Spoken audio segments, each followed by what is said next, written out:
Bonjour, bienvenue dans ce monastère d'Italie où je suis venu travailler. Il m'est venu quelque chose ce matin que je voulais vous partager, quelque chose de très simple. Alors donc je suis dans une cellule monastique et puis devant moi j'ai une fenêtre derrière vous, donc vous ne la voyez pas. Cette fenêtre ce matin elle était complètement couverte de vapeur d'eau en fait. Donc je ne voyais pas dehors. Et je me suis dit, tiens, c'est une belle métaphore de l'enfermement dans la propre individualité lorsqu'il n'y a pas ce regard vers l'extérieur qui peut nous ouvrir à plus grand. Alors c'est juste un peu ça l'idée, j'ai pris un morceau de papier absorbant et puis j'ai nettoyé et puis du coup je voyais dehors. Alors certes, la cellule existe toujours, mais ma structure existe toujours, je suis toujours qui je suis, un vieux type qui raconte des trucs et qui sait faire des choses, qui ne sait pas en faire d'autres, mais de l'autre côté, le regard est ouvert.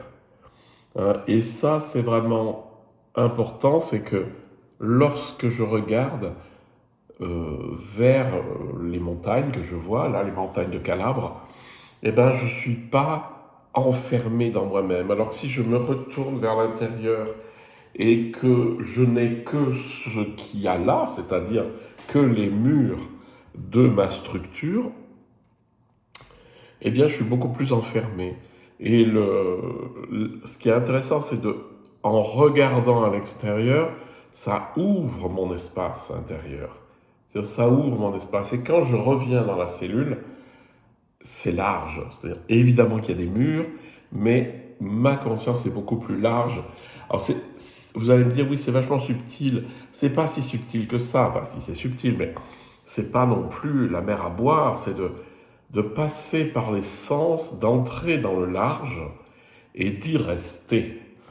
Et ça, je ne saurais pas trop vous le dire encore plus, c'est arrêter de nous enfermer, parce que là c'est la métaphore des murs, mais c'est aussi ce que je suis moi, de ne pas rester enfermé dans soi-même, dans son rôle, dans son personnage, dans ceci, cela, mais prendre le large, et de ce large jaillit la bienveillance.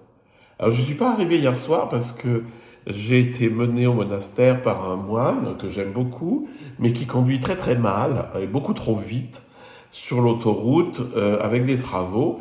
Et là, j'ai senti que je me crispais à la poignée et à ma ceinture de sécurité. Et alors, évidemment que, il y avait un risque quand même. Hein. Mais bon, j'étais cramponné, et puis j'ai bien senti, évidemment, je dis, ça c'est l'image. Tu as peur et clac, ça te resserre. Donc il y a des émotions qui nous resserrent, mais il faut surtout pas oublier derrière de relâcher. Alors j'ai pu relâcher que lorsqu'on est arrivé au monastère, mais ça arrive. Hein. Je vous invite juste à sentir que souvent il y a quelque chose de l'ordre de la crispation dans le corps et d'essayer de toujours tout ouvrir. Vous vous sentirez beaucoup mieux corporellement, mais aussi intérieurement. Parce que lorsque vous avez senti que les tensions du corps, elles tombaient, vous vous rendrez compte que l'espace intérieur est très grand, et ça, c'est vraiment important. Voilà, alors j'ai fait un petit effort sur les micros, comme disait Frédéric, je crois. J'espère que vous m'entendrez bien.